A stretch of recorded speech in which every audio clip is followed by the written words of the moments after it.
This video is a product case study for a hard drive for ME110 at San Jose State University. Here's a view of the hard drive with the chassis cover removed. This is what the hard drive looks like disassembled. The hard drive chassis is die cast.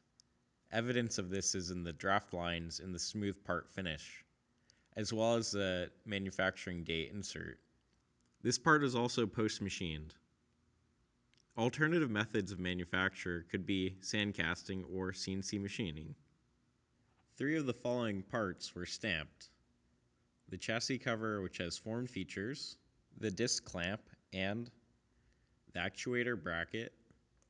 In the actuator bracket, you can see where there's some die mismatch and potentially where the part was carried in the carrier strip, as well as the die break.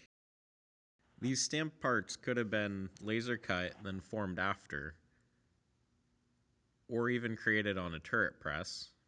But these methods are typical for low to medium volume parts, and hard drives are produced in mass quantities.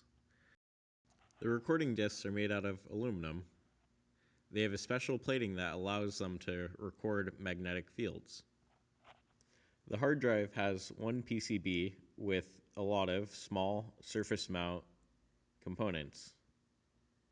Solder is placed on the PCB board. Then the components are placed with a pick-and-place machine, and then the solder is reflowed to create a PCB. The actuator arm was CNC machined on a mill. The evidence is a tool mark shown in the green circles.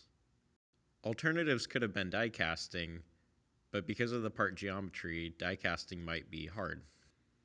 The plastic ramp, actuator clip, and head cable connector are all injection molded parts.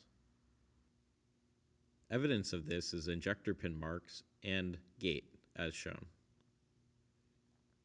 Alternative methods of manufacture for these parts could be CNC machining.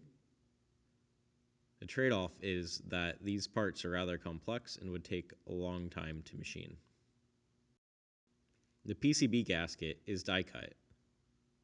An alternative method for creating the PCB gasket could be laser cutting, but die cutting is much quicker and cheaper. The read-write head is created using photochemical machining. Evidence is the thickness of the material cut with no burr. Alternatives could be laser cutting or wire EDM. Trade-offs are wire EDM is slow and very costly. Also, laser cutting has a heat affected zone.